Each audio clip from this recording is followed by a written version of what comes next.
The house was already waiting when Daniel arrived. It waited the way a living thing waits, quietly aware, patient, certain that nothing ever truly leaves its reach.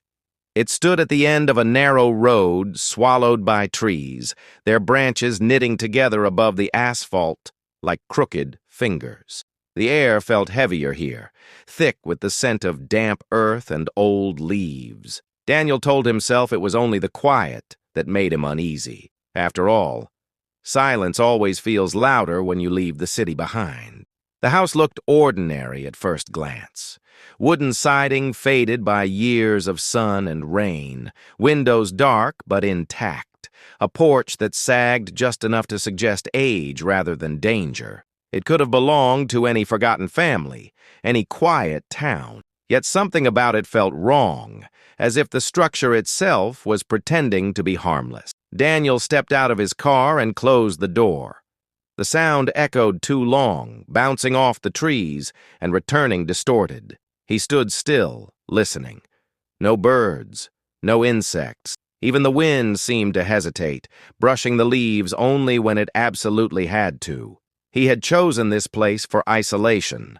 That was the excuse he gave himself. A writer's retreat, a chance to work without distraction. The listing had promised peace and privacy, and the price had been low enough to ignore the strange lack of photos. Now, standing before the house, he wondered what kind of privacy demanded so much silence. The porch creaked beneath his weight. Each step felt like an announcement, as though the house was counting them, learning the rhythm of his movement. The front door opened easily, almost eagerly, revealing a hallway that smelled faintly of dust and something older. Inside, the air was cooler. Not refreshing, but cold in the way cellars are cold, clinging to the skin. Daniel set his bags down and glanced around. The furniture was sparse but deliberate, arranged as if someone had carefully considered where every chair and table should go. Nothing was covered in sheets. Nothing looked abandoned. The door closed behind him with a soft click. Daniel turned sharply, his pulse quickening.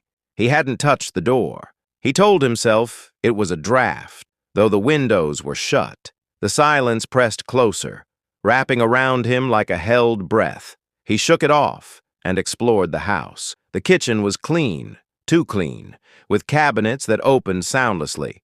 The living room held a fireplace filled with cold ash. Upstairs, the bedrooms waited, their doors open, beds neatly made. At the far end of the hallway was a door that stood out. It was darker than the others, the wood stained almost black.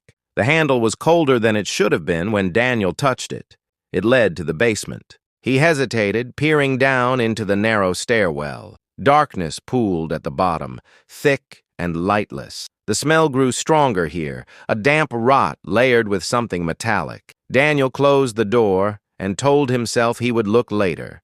That night, sleep came in fragments. The house settled and shifted, its sounds unfamiliar and too intentional. Somewhere beneath the floorboards, something moved, not scurrying like an animal, but slow and deliberate, as though dragging itself across the ground. Daniel lay still, staring into the darkness, counting his breaths until the sound faded. When morning came, the light felt wrong. Pale and thin, it filtered through the windows without warmth. Daniel made coffee, though it tasted flat and bitter, and tried to work. Words came slowly, his thoughts snagging on the memory of that sound beneath the house. He told himself it was pipes. Old houses made noises. This was nothing.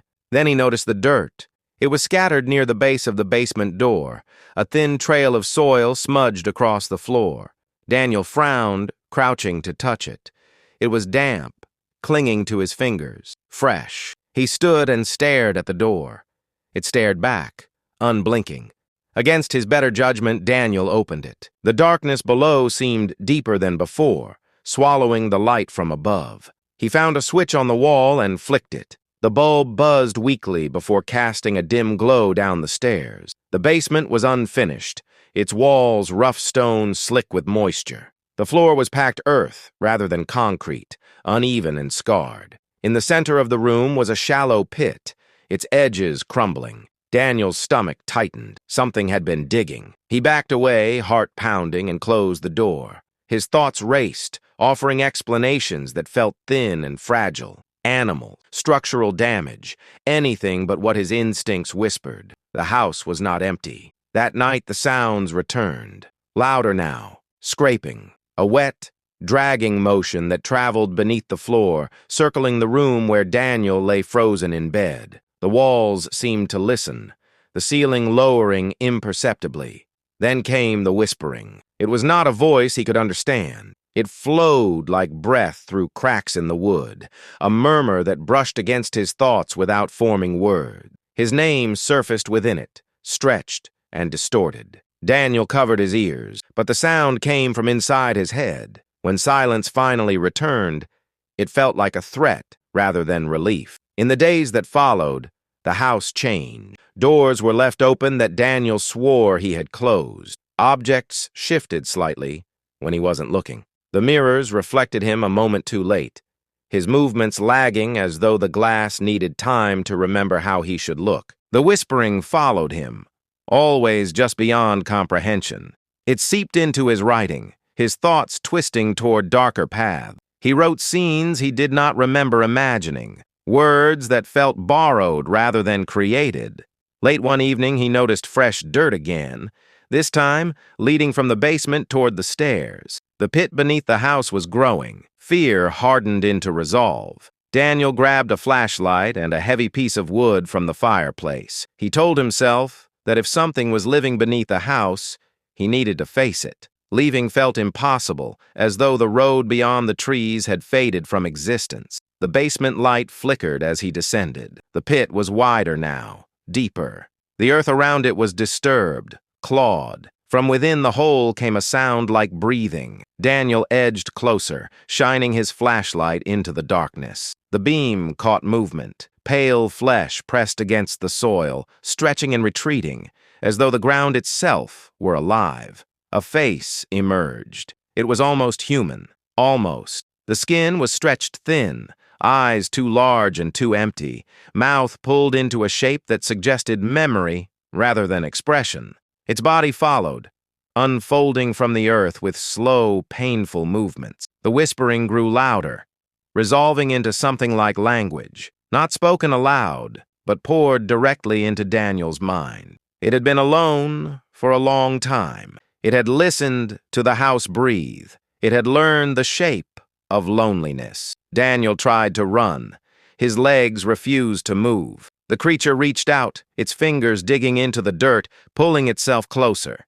The air thickened, pressing against his chest. It wanted to be known. The house trembled as the thing rose fully from the pit. Its form shifted, settling into something that resembled Daniel himself. His face stared back at him, imperfectly mirrored. The realization struck like ice. The house did not trap people.